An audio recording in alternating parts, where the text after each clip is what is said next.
Nous sommes de retour sur Direct Investisseur, 10h30. Dans quelques secondes, nous allons retrouver Pierre Verret, qui est responsable du site YouTrading chez Active Trade. On va parler avec lui de l'euro-yen. L'euro-yen qui est donc une devise qui en ce moment rebondit légèrement. On est à donc 139,46 yens et donc en hausse de, attendez, combien, je ne vois pas bien sur mon graphe, 0,13%.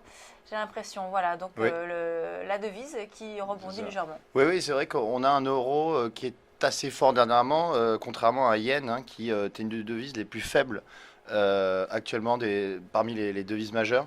Même si depuis début juin, c'est vrai on évolue plus en tendance haussière, on consolide entre 138, entre grosso modo, hein, 138 et 140 yens pour un euro. Alors, on va en parler avec Pierre Verret. Bonjour Pierre. Bonjour Lucie, bonjour Antoine. Alors l'euro-yen, on le disait, donc qui rebondit très légèrement ce matin. Et Antoine notait cette phase de consolidation. Alors du coup, est-ce que ça voudrait dire que l'on va sortir de cette très légère phase de Oui. consolidation? Est-ce que ça veut dire que l'on va poursuivre avec un rebond, parce qu'on avait une tendance haussière qui se dessinait depuis le mois d'avril? Est-ce qu'on va repartir à la hausse sur l'euro-yen? Alors écoutez, effectivement, c'est tout à fait ce que j'allais proposer ce matin. On se situe en plein dans un contexte finalement de suivi de tendance. J'allais proposer justement ce matin avec vous une stratégie d'achat sur repli. Voilà, ce qu'il faut savoir, donc comme vous l'avez très bien présenté, on a donc eu un mouvement de hausse qui s'est installé sur la parité depuis le mois d'avril, depuis mi-avril si mes souvenirs sont bons.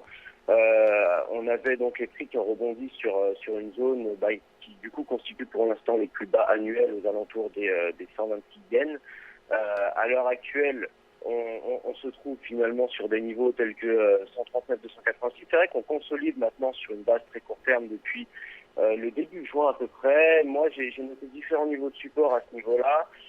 C'est vrai que actuellement, j'anticiperais finalement un repli des prix, un repli des prix sur la zone des 137,97 pour aller chercher finalement très simplement la première résistance R1 à 140,77 et pourquoi pas les R2 à 144,170. C'est vrai que finalement d'un point de vue toujours sur une base journalière, on a finalement une hausse qui est bel et bien, qui paraît saine en tout cas, qui semble bel et bien soutenue à la fois par canal haussier de court terme, et à la fois par les indicateurs techniques tels que le RSI. On voit qu'il est actuellement sur une tendance haussière avec un beau potentiel de progression et un ADMI finalement qui confirme un petit peu la tendance avec la pression acheteuse, donc le DI plus au-dessus du DI moins et un mouvement directionnel donc avec un ADX à 35 environ. Voilà. Maintenant, Alors, c'est vrai que oui, oui. c'est Pierre. Oui, juste si on part sur une base en 4 heures, on voit que on vient de toucher la bande du canal, hein, vers les 137,93. Est-ce que, selon vous, si on vient tester cette bande du canal, la bande basse, hein, je rappelle, du canal ascendant, est-ce que on pourrait entrer en position à l'achat sur l'euro-yen alors? Alors effectivement, donc moi, comme vous pouvez le voir sur le graphique, j'avais tracé finalement ce canal haussier qui peut constituer finalement un signal d'entrée en position. J'avais également placé mon support S1 qui délimite un petit peu le pas, j'allais dire, de la consolidation auquel on a assisté, la consolidation à très court terme sur la parité.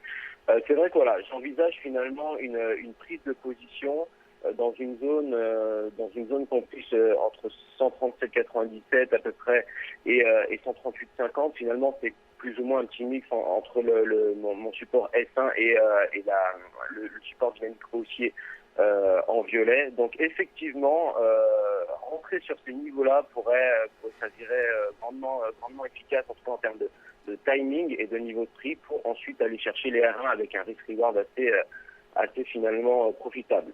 Et Donc par contre, voilà, vous notez. Oui. l'objectif est à combien? Votre objectif? L'objectif à court terme est à 140,77.